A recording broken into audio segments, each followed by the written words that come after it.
This is Brad Keithley, Managing Director of Alaskans for Sustainable Budgets. Welcome to the weekly top three, the top three things on our mind here at Alaskans for Sustainable Budgets for the week of October 6th, 2025. The weekly top three is a regular segment on the Michael Dukes Show. The show broadcasts on both Facebook Live and YouTube Live, as well as via streaming audio from the show's website, weekdays from 6 to 8 a.m. I join Michael weekly in the first hour of Tuesday's show from 6:10 to 7 a.m. for a discussion between the two of us about our three issues. We post the podcast of our discussion following the show on the Alaskans for Sustainable Budgets Facebook, YouTube, SoundCloud, Spotify, and Substack pages, also on the Alaskans for Sustainable Budgets website, as well as the project page on national blog site, medium.com. You can find past episodes of the weekly top three also at the same locations. Keep in mind that in addition to these podcasts, during the week, you can also follow and participate in the discussion with us of these and other issues affecting Alaska's fiscal and economic condition by following us on the Alaskans for Sustainable Budgets Facebook page and through our posts on Twitter. This week, our top three issues are these. First, we explain how the current candidates for governor have lost sight of former Governor Jay Hammond's vision for Alaska that put Alaska families first. Second, we explain how some in the oil industry are trying to rewrite the history behind SB 21. And third, we discuss how Governor Dunleavy is failing to do his part to resolve the state's fiscal problems. And now, let's join Michael. Let's get started. Number one of the weekly top three. And the biggest problem I think that we have right now, and you kind of summated here, is that we don't have a Jay Hammond anymore. And I think it's showing. Let's see what's going on here. Let's get started, Brad. Well, over the past week, we've seen a number of candidates speaking. We had a forum. There was a forum for the candidates up in Fairbanks. There's been Dave Brunson's announced and had various statements. And what I'm starting to realize is we don't have a Jay Hammond anywhere in this group. Jay Hammond, when you go back and read Diapering the Devil and all of the various writings that he did, Jay Hammond had a core vision, and that core vision was about the PFD, about the state's wealth. That the PFD was like the equivalent of a lower 48 family oil trust. These things are fairly common in the lower 48. When a family owns oil royalties or owns working interests, the proceeds are collected in a trust. Trust proceeds are sometimes invested like we do with the permanent fund. The trust proceeds ultimately are distributed to the family on a distributional basis similar to the PFD. And so the PFD is sort of like a family trust. We're collecting all the wealth, collectively the wealth that the family owns, and then we're distributing a portion of it, at least a portion of it, to the family through a mechanism that looks a lot like the PFD. It distributes commonly owned wealth to designated beneficiaries. It ensures, and like the PFD, it ensures that at least some share of the wealth reaches all in the family, rather than being diverted to the benefit of only some. That's sort of the core principle of the PFD, that a portion of the state's wealth is supposed to be distributed so that Alaska families all benefit to some degree from the state's wealth, instead of it being diverted as Jay and others, Hammond and others were concerned, instead of it being diverted by the legislature or by government to only a select few, that at least through the PFD, a core of it was going to be distributed to Alaska families and benefit Alaska families. It is a way of looking at Alaska families first, Alaska families first, Alaska families at the center. What this state is about is looking out for Alaska families and taking care of Alaska families and ensuring that a portion of the commonly held wealth goes to all Alaska families. None of the candidates in the various statements they've made over the course of the last week, or at least since I've been following them since they made their announcements, none of the candidates have that core belief. All of them are talking about various things like resource development.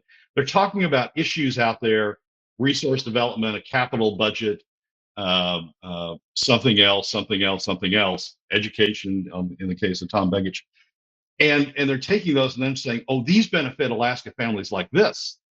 They're backing into benefits to Alaska families out of, and to some degree making them up out of these various things that they support or they propose. None of them are starting at the core of Alaska families and saying, okay, Alaska families at least get some share of the commonly held wealth, period. And then we're going to do other things and look out for Alaska families in other ways. None of them are starting with Alaska families at the center like Hammond did, and looking outward. They're all starting with these other things, these various other interests, and then trying to make up some story about how that improves the lives of Alaska families. And that's disturbing. I mean, we've lost Hammond. If we don't get a candidate that starts looking at Alaska families first, and then looks out for Alaska families and builds from there, we're going to have lost Jay Hammond. We're going to have lost the genius that Jay Hammond brought to this state, and we're just going to divide up into all of these various special interests that everybody's looking out for and trying to back in about how that relates to Alaska families, and then just sort of battle out about which special interest gets the most votes. Well, it's a justification, right? And Alaska families sort of get lost in the process. Yeah, it becomes a justification for all the government spend. No matter what you wear on your lapel, what your animal is on your lapel, it's all about, kind of, it seems like, about protecting the government spend, and here's our justification for it. Or in some of the candidates' case, protecting the resource industries. The resource industries, I mean, Hammond's vision was the resource industries are there to enhance Alaska families. They are there to help support Alaska and help support Alaska families. It was Alaska families first, resources. We have resources, great, let's develop them. Let's improve the lives of Alaska families with Alaska resources. Some of these candidates have just sort of taken that and gone off in, let's do the resources, let's protect the resources, let's protect resource development. And oh yeah, maybe there's some benefits to Alaska families out of that later on. But the benefit is to resources first. So it's not just the spend, it's not just K through 12 or the capital budget in Click Bishop's case or various other things in Adam Crumb's resource development and so on and so forth. It's not just the spend, it's resource development. It's all these other special interests out there that they try to back in and say, oh, well, this protects Alaska families this way, but it doesn't. Hammond had the vision that I think is unique, makes Alaska unique, and is tremendously strong for Alaska families, of putting them at the center of this. None of the candidates are doing that. None of the candidates that I've seen thus far are doing this. Jeff Landfield had a quote. I've got Landfield and I are having this debate about PFDs anyway, but Landfield had this quote about Dave Bronson that I just thought was very telling. When he was done, he's talking about Bronson. When he was done speaking at his announcement, he took questions from the crowd. He did a decent job answering them. When Landfield asked his position about the dividend, which at $2.5 billion would cost the state nearly half its revenues this year, and so on and so forth. Like other Republican candidates, Bronson struggled. He said he wants to see a large dividend, but acknowledged the state also has to pay for its obligations. He also joked that no one in the room needed the dividend. There is the core of our problem.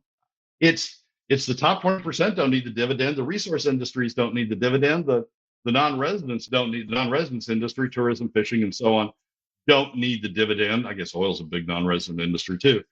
Don't need the dividend. So why do we care? Yeah, we'd like a dividend. Yeah, we'd like to back it and help Alaska families.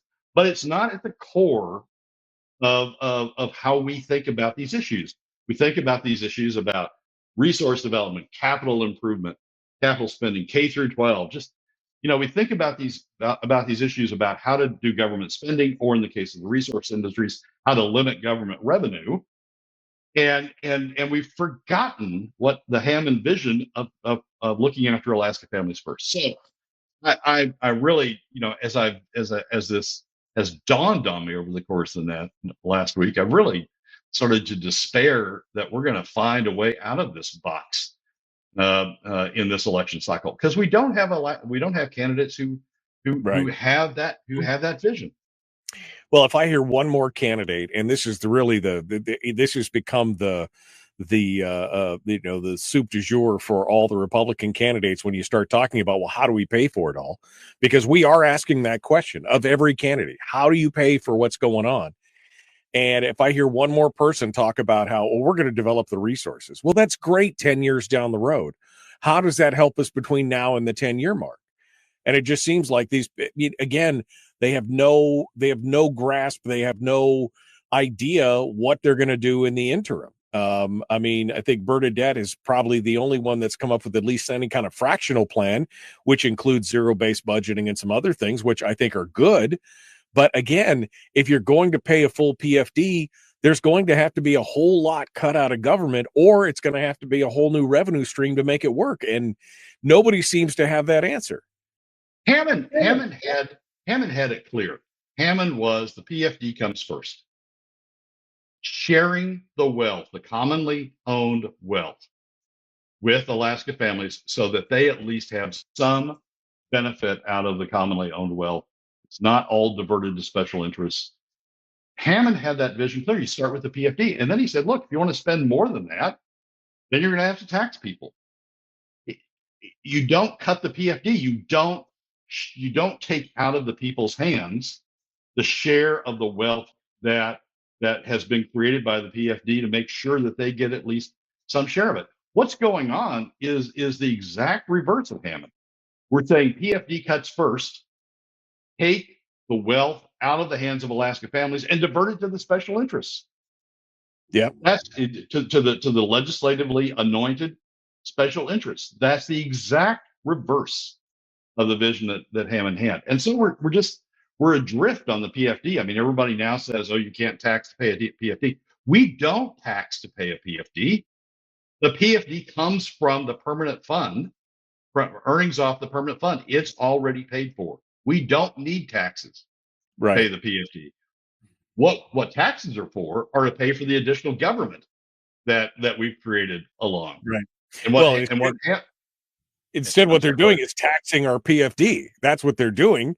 They're taxing it. They're just taking it at the source point so that you don't see it. They're withholding it so you don't see it.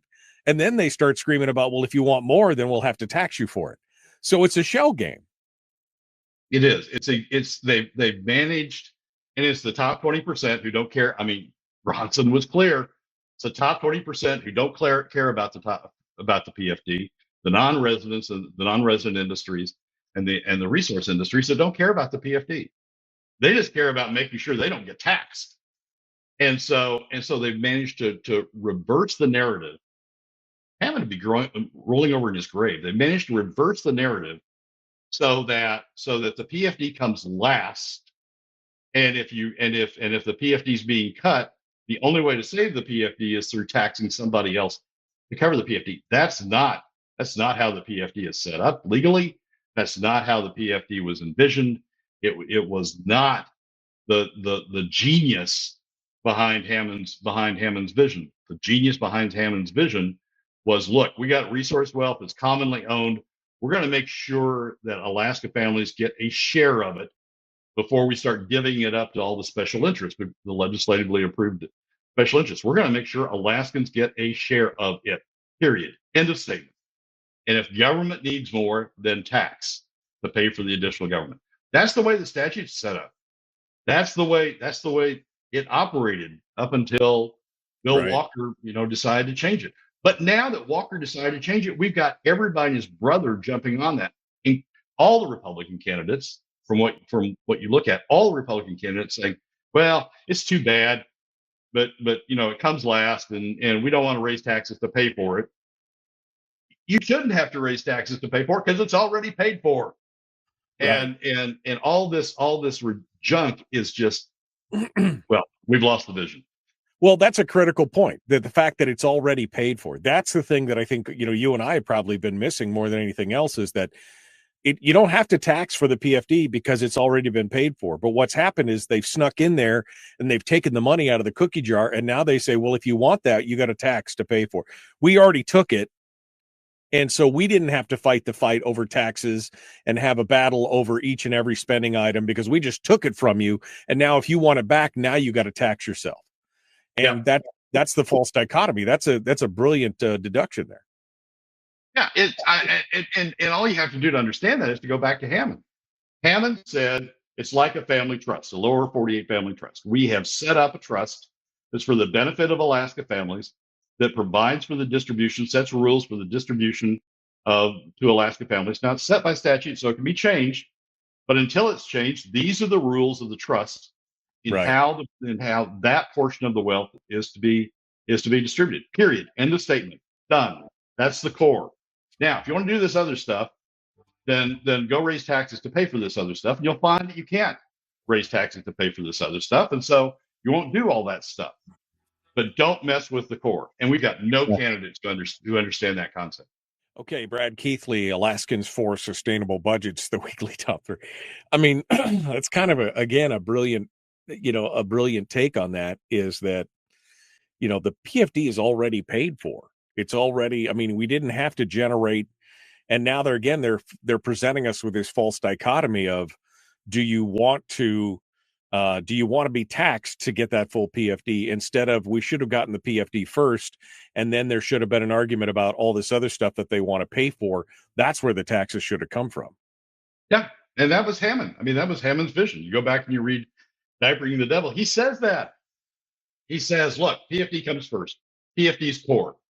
If you want additional government on top of what traditional revenues and the portion of the permanent fund earnings that would go to government, if you want additional spending on top of that, then you tax for it. There's a great line in there, and I'm not going to get it exactly correct, but the sum and substance of it is, there's no greater curb on spending than taxation. And if you have to tax for that additional money, you're going to curb spending, because people are going to say, no, I don't want to pay a tax for that, or I don't want to pay this much tax. Figure it out within this revenue structure. And Hammond understood that the curb was on spending would be through the taxes. And so, and so those who would be taxed, the resource industries, the non-residents in the top 20% who get taxed very lightly with using PFD cuts, those who would be taxed said, we don't want to be taxed. Let's figure out a way to curb this back. And it's, 2017 with Walker, or 2016 with Walker, and 2017 with Natasha von Imhoff and Cliff Bishop and in the Senate, that flip this around and say, oh no, PFD spending. PFD isn't a designated income that goes to Alaska families. PFD spending, and it comes last. It's the marginal spend. And so whatever we have left over can go to the PFD. That is not the vision that Hammond had. That is not what the statute says, but it's what it got corrupted into being. And none of these candidates, so 2018, one of the reasons I supported Dunleavy in 2018 was he talked a lot about Hammond, and he still had that vision. He's long since lost it, but he still had that vision in 2018. We had a candidate in 2018 that was a Hammond candidate. We don't have a Hammond candidate in this election cycle yet. None of these candidates are starting with the Hammond vision and building out from that. None of these candidates are starting with Alaska families at the core. Yeah. Well, and that's, again, part and parcel of the problem, is that they've all lost they get down there and they get subsumed into the machine, and the next thing you know, they get the recall effort or whatever it was, they get frightened, and nobody wants to fight it anymore. They all start looking the same. Like I said, all the Republican candidates now are talking about, resource development instead of controlling spending or anything else. It's all about resource. We'll just feed more money into the machine. Well, what about all the other parts of it? What about the spending? What about a revenue cap? What about a coal? What about putting more money and getting more money out of the oil, revisiting the oil taxation? I mean, these are things that we were supposed to do every 10 years, and now it's antithetical. Every time this happens, we have to have some kind of huge fight about how the oil companies are going to pick up and take their toys and go somewhere else every 10 years. And, it's sad that we keep coming back to this. Do you not remember this fight 10 years ago? Now they're benefiting. We need to keep opening up the hood and looking under the hood. This thing's got to go. Yep. And we need to start with the core. I mean, we need to go back to and reread Diapering the Devil and reread Hammond again. We need to start at the core with Alaska families. The resources are great. They're great for the impact they can have on Alaska families. And the PFD is central to that in terms of distributing a portion of that commonly held wealth, making sure Alaska families get it before the fights start about how to diverting it to special interests. We need to start at the core with Alaska families and what the impact is on Alaska families. Yeah. Let's continue on here. Brad Keithley, Alaskans for Sustainable Budgets. The weekly top 3 continues on with number 2.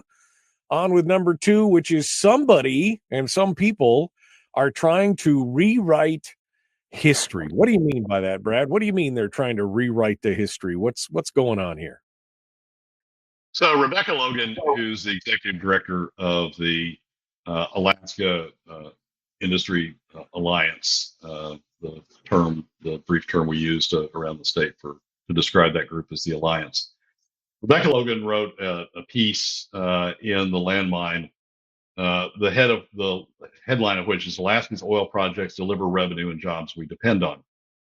And it's really sort of it doesn't identify it as such, but it's sort of a rebuttal to a piece I wrote the week before, pointing out that the share of revenues under SB 21, the share of revenues that Alaskans are receiving, share of gross revenues that Alaskans are receiving under SB 21 as it's playing out in its second decade is declining significantly, not only from the sort of the baseline of the prior period of the prior 10 years under SB 21, but also from the pre-ACES period, which is sort of what people who were working on SB 21 back in the early 2010s said we want to get back to.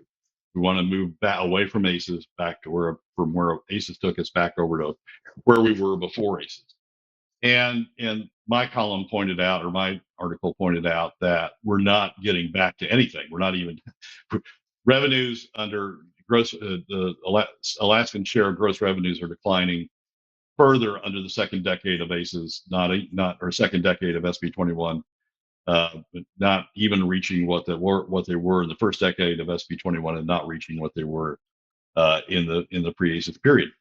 So, and pointing out that it's the provisions of SB 21, the various provisions of SB 21 that are causing that to occur, and that we need to go in, we need to lift the hood under SB 21 and rejigger it to get it back to where it was, at least in the first 10 years in terms of the amount of state revenue being produced. And rejigger it and make sure that it works as it was intended.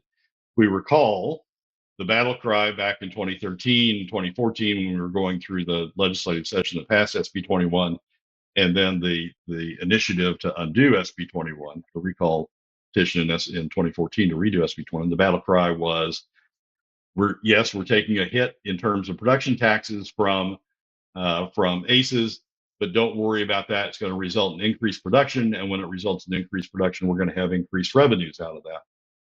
And we're not doing that. We're, in fact, as we've talked on the show, production tax revenues are going down significantly over this decade and continue going down over the next decade. So Rebecca wrote a response to that and basically said, it doesn't address the fundamental argument of the point of oil tax reform was to increase production, which we're doing in the process of doing, increase production, which would then benefit Alaska families, go back to the Hammond vision, would benefit Alaska families by increasing revenues to Alaska families. her commentary doesn't really respond to that point. What it says is that we're getting some revenues.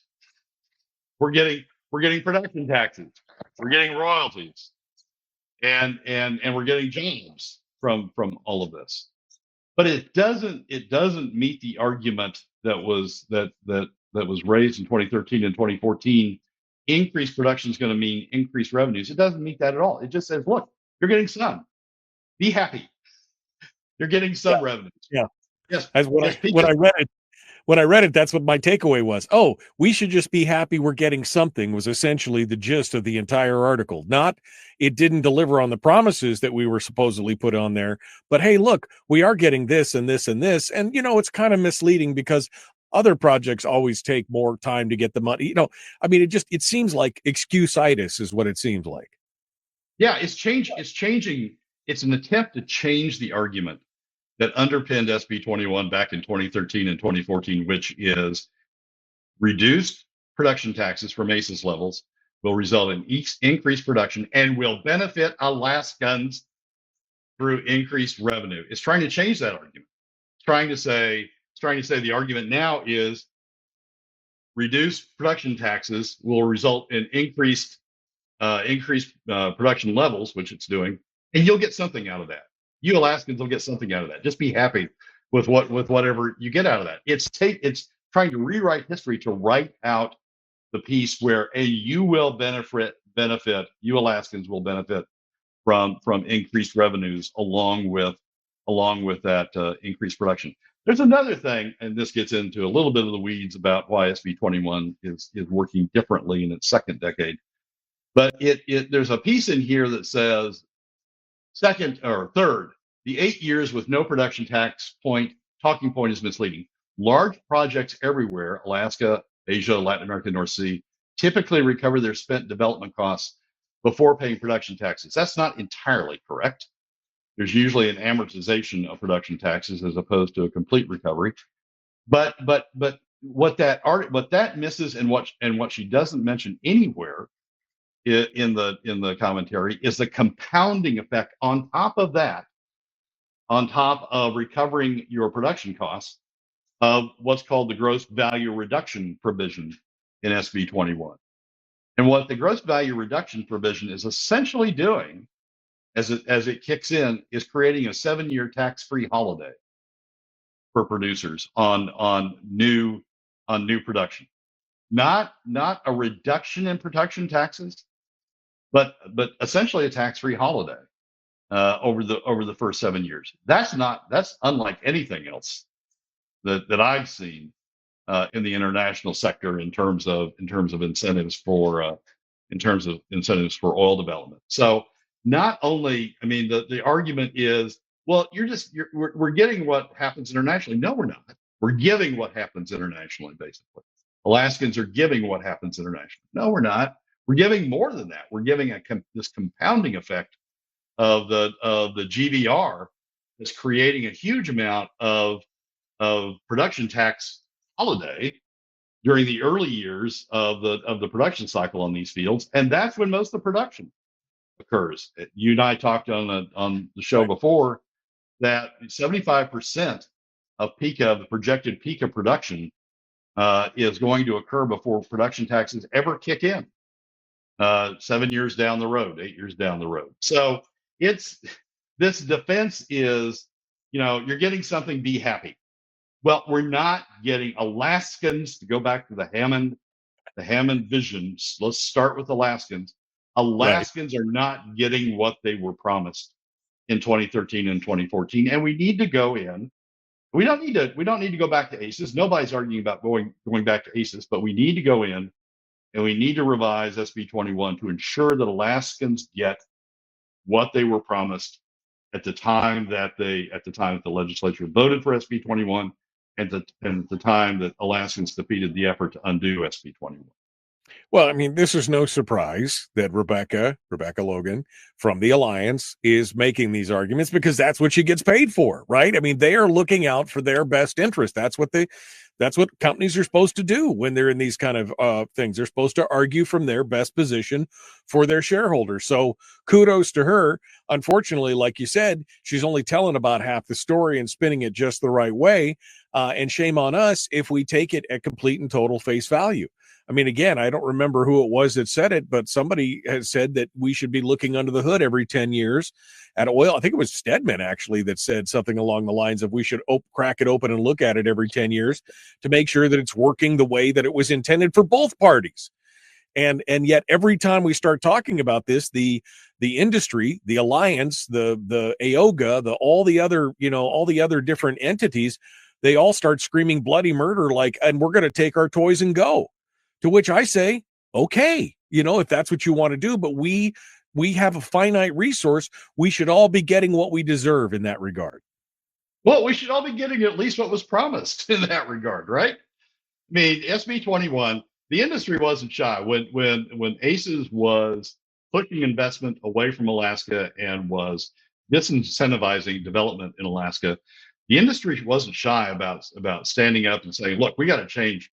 This has gone wrong. This oil tax regime is going wrong. We need to change it."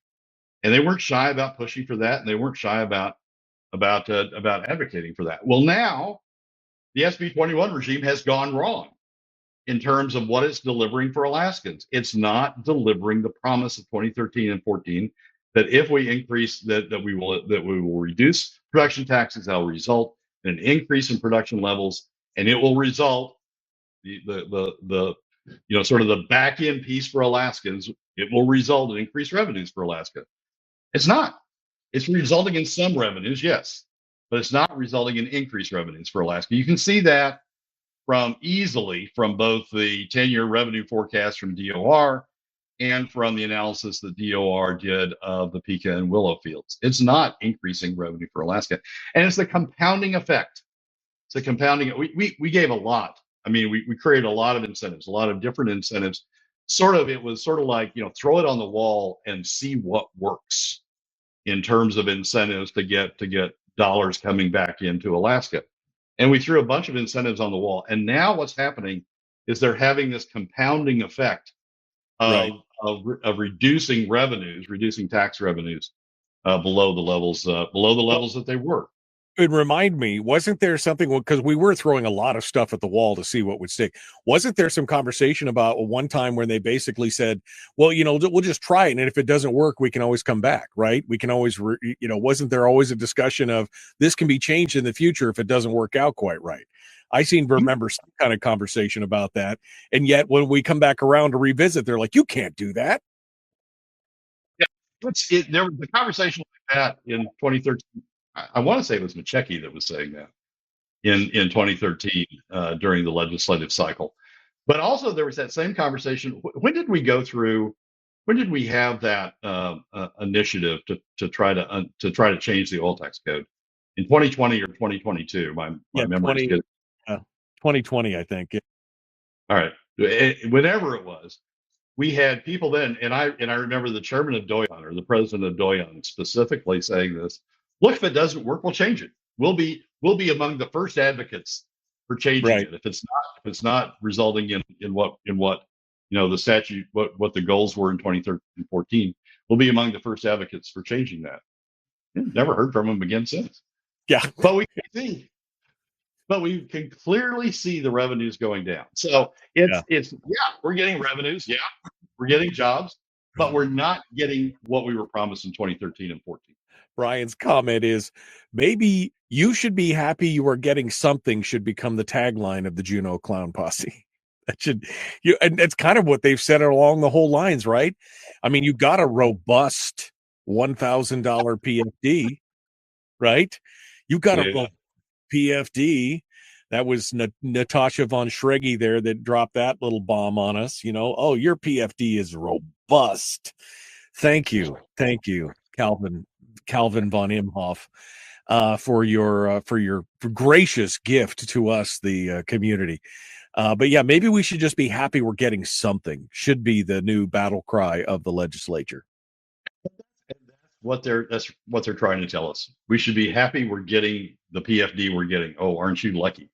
I mean, as opposed to Hammond's vision of we start with the PFD. That's every Alaska family's share of the commonly held wealth. Period. End of statement. But we're going to make sure that everybody gets something before we use the rest of it off on all the special interests. And Hammond went through a list of special interests that he anticipated would grab for it, and sure enough, they've been grabbing for it. But instead of that vision, and in 2013 and 14, we're going to get, as the industry gets increased production and increased revenues from that increased production, we're going to get an increased same share. Our share of those revenues are going to go up as well. Alaskans' share of those revenues are going to go up as well. Now Brian's exactly right. Now it's be happy, be happy you're getting anything. Be happy you're getting the portion of the PFD of the commonly owned wealth. Be happy you're getting the share of it you're getting. Be happy you're getting, the alliance. Be happy you're getting any revenues. Be happy you're getting jobs. Just take it. Just be satisfied with what you're getting. And that's just 180 degrees out of sync with where Hammond started this. That makes me think of close your eyes and think of England, dear. I mean, that's what it feels like sometimes, is just close your eyes and think of England.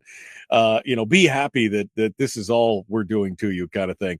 I mean, that's what it feels like. And again, going back to what you were first talking about with all this different, machinations of the special interests, be lucky that we give you any of this, and we should be doing it because we know better than you how all that money should be spent. And you couldn't possibly make your own decisions with it. Only we, in our infinite wisdom, can create the programs that will make your life better. Yeah. And to go back to the first segment again, all the candidates are buying into that. I mean, the candidates you're saying, additional oil development, that'll do it. Additional resource development, that'll do it. Have they looked at the revenues, at the impact on Alaskans of additional resource development under the oil code? Additional oil development actually reduces production taxes even further because it keeps generating all of those additional deductions and credits out there, that compounding deductions and credits that SB 21 provides for. Have they looked at what that really does to Alaskans? Have they looked at the mineral code and see the minute share of mineral revenues that Alaskans get out of that? It's just like, be happy you're having some activity in your state. Hammond's vision was, we start with Alaska families, we start with worrying about them first, and then all that stuff, all the rest of the stuff is for the benefit of Alaska families. Resource developments for the benefit of Alaska families. Start at that core. Now it seems like all of those things are the center of the universe, and Alaska families just sort of be happy you're getting any part of it. Because the center of the universe is resource development. That's really what we want to do. The center of the universe is the capital budget. That's really what we want to do. And I'll tell you how that sort of benefits Alaska families somewhere along the way. It's backwards. We've got this backwards. Yeah. Layla just said, in the 1960s, my parents paid 25% of their income to the state, and the state provided almost no services, some wildlife management, boarding schools for village students, and really bad roads. That's our future if we try and fund the state on income taxes. That's exactly where we're headed. Only with the current service level of state, income taxes will need to be considerably more than 25%, and good luck living on what's left after the feds take that cut too. No. Income taxes don't need to be 25%. Income taxes, it depends on how you do them. Sales taxes would be about 2 to 3%. I think Ben Carpenter's sales tax was 2 or 3%. I can't remember which. Yeah. Sales taxes would need to be about that level to cover the deficit. Income taxes would need to be about 4 to 5%. What people don't understand is that when you tax, a big portion of the revenue you're generating through tax is coming from non-residents, 10 to 15%, depending upon how you structure the tax. And that's reducing the burden on Alaska families. And it's broadening the base so that the overall level of tax needed across that broader base is much lower than people speculate. So it's a scaremongering to start talking about 25% taxes. That's not what's required. Okay, we're continuing one final segment. Brad Keithley, our guest. We got about 8-9 minutes here for number 3, which is a whole lot of too little, too late from the governor. all of a sudden he's going to start talking tough. Brad, what do you got here? So in the last week, the governor did a veto of the out-of-state business tax, that the internet tax that had passed the legislature with fairly healthy majorities, not veto-proof majorities, but fairly healthy majorities. And the governor vetoed that, saying he's not going to engage in sort of this one-at-a-time tax policy. He's only going to do it in connection with a total fiscal plan, and put together a total fiscal. If you want to do these taxes, you need to do it as part of a total fiscal plan. And referred again to this letter that he put out at the end of last session saying, I want a joint fiscal plan team between the administration and the legislature. The problem with this is the governor has not come to the table with his part of the fiscal plan. He got very, very close in 2023, sort of as a follow-up to the 2021 legislative fiscal policy working group. They came up with a bunch of recommendations. The governor in 2023, during the 2023 legislative session, came very, very close. A article from April 27th, 2023, headline, Long an Opponent of Tax Hikes, Alaska Governor Mike Dunleavy now believes they are needed. Says Alaska Governor Mike Dunleavy, once a staunch opponent of tax increases, said Thursday that they are now a core part of any long-term fiscal plan. Speaking in a news conference, the governor said that there's a broad recognition in the legislature and in his office that the state can no longer rely on commodities such as oil to balance the state's budget. Dunleavy confirmed prior reports that he intends to propose a statewide sales tax, saying work on the proposal could be done today or Friday. It was not clear when this idea would be introduced in the legislature. Dunleavy said, I would start off with a low percentage of sales tax, probably 1%. And the reason I say that is it's really about stabilizing our fiscals instead of raising new revenues was the context of that. The governor almost came to the table in 2023 with his ante into the game of how we were going to resolve the state's fiscal situation. But then he backed up. That never got introduced, despite the fact he said it could be introduced on Friday. That's the Friday of the week that he was speaking. It never got introduced. And he's since backed off, and they've since made comments about various other revenue proposals that have been put on the table in 2021 by his commissioner of revenue were no longer on the table, or she had misspoken about talking about those revenue options. I mean, they just backed completely away from that. So when the governor talks now about I'm not going to approve the internet tax or any other taxes on a standalone basis, and we have a complete fiscal plan. Well, the governor's got to come to the table with his ante as part of that fiscal plan, and he laid it out. I mean, if you want to know what that ante is, if the governor's people are watching and want to know what the hell I'm talking about, it's 2023. Live up to what you said you were going to do in 2023. Once you come to the table with that, then you've got the ability to say, okay, any other ideas? And the ability to say, look, I'm willing to put this on the table, but we're also going to have a spending cap and other things associated with it. Until he does that, he's part of the problem. He's not part of the solution. This one-off veto of efforts that the legislature is making to build pieces of a fiscal plan, because vetoing them because they're not a whole fiscal plan, is part of the problem. I mean, what happens is legislature says, hey, what if we do this and raise additional revenues this way? Governor says, no, it's not part of the total fiscal plan. What happens in the next legislature? More PFD cuts. We're backing continually into deeper and deeper PFD cuts the longer we put this off. Governor was there. If he's really serious about having a fiscal plan, if he's really serious about bringing this together, he needs to put that back on the table. He needs to go back to where he was in 2023 and put that back on the table. Ben Carpenter picked up on that and tried to push that in the legislature, tried to push that sales tax in the legislature, and he got out in front and he got shot by being out in front because the governor backed off of it after making that statement. So You're going to find very Well, and willing he to go tried. at He the edge. tried. Yeah, no, he tried to take it even further because he was very clear. This has to be part of a full fiscal plan. He wasn't advocating just for a tax in and of itself. He was saying he took the governor's call and said we need to do it as a full fiscal plan. This is just part of it. And they still riddled him full of bullets, right? I mean, that was the thing.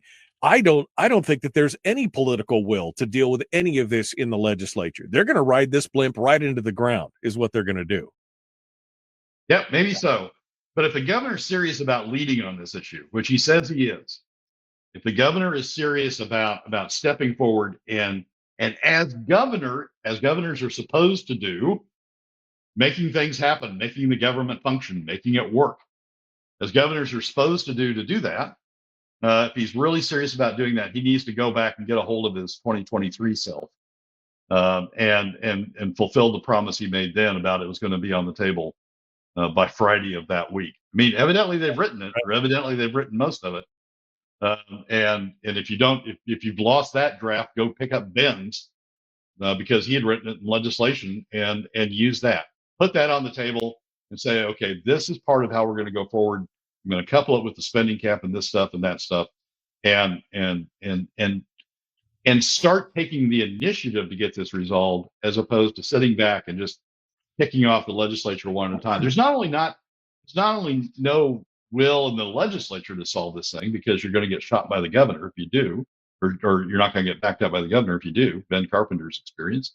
There's not only no will in the legislature to do this, there's no will in the governor's office to do this. I mean, he's just sitting back and picking off the legislature's efforts at single shots, one at a time, saying they aren't part of a complete plan. We were there in 2023.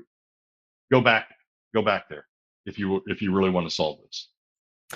All right, Brad Keithley, final thoughts here. We're about 90 seconds out. Final thoughts on this week's top three. We need a Hammond. We need a Hammond that puts Alaska families first. Just like Donald Trump says, we need to put Americans first. We need somebody in this state. We're going to put Alaska families first, not the Alaska resource industry, not the Alaska capital budget, not this, not that. We're going to start with Alaska families, just like Hammond did. We're going to make sure that they have a share of the commonly held wealth, and then we're going to build out from there. But we're going to start in the beginning with Alaska families, and we're going to think about what benefits Alaska families, as opposed to all these other special interests who then come in with back end stories about, oh, well, I think this benefits Alaska families this way. Are we going to find somebody like that is the question, Brad, though. I mean, right? I mean, I have some hopes, but I mean, I just don't know if we have enough time to change people's, to change the direction or hearts and minds or whatever. I'm doing my best, but even some of the candidates that I'm encouraged by are not seeing the full vision of what you're talking about. And that is a problem. All right, Brad. Well, don't lose hope, my friend. We just keep pumping the pump. That's all we can do, right? Yeah. Well, yeah. I mean, we can keep pointing out the issues. What I think we're doing on this program is pointing out the issues and pointing out where things are going wrong. I mean, the oil industry said with SB 21, look, Alaskans are going to benefit in this way. You're going to get, as production levels increase, revenues are going to increase as a result of the way the production tax is going to work. It hasn't happened. Alaskans didn't get what they got. So, right. We're going to keep calling out when that happens and pointing out how you actually put Alaskans first, as opposed to all of these special interests out there. Well, that would be unique. Putting Alaskans first. That's, I mean, I'm sure they say that to themselves, but at the same time, they're at the cocktail parties with all the top 20% donors, and they're like, "Oh yes, we're putting Alaskans first. Just hand me another caviar." So, or like the mayor did and say, "Well, there's nobody in this room who needs the dividend." So y'all know what I'm saying, right? Yeah, y'all know what I'm saying. So we don't really care about the PFD. We're just saying it because we need to for election purposes. All right. Well, it is what it is. All right, Brad. Thank you so much for coming on board. We appreciate it. Thanks for being part of it today. Absolutely, Michael. See you later. Well, that's a wrap for another week's edition of the weekly top three from Alaskans for Sustainable Budgets. Thank you again for joining us. Remember that you can find past episodes on our YouTube, SoundCloud, Spotify, and Substack pages. And keep track of us during the week on Facebook and Twitter. This has been Brad Keithley, Managing Director of Alaskans for Sustainable Budgets.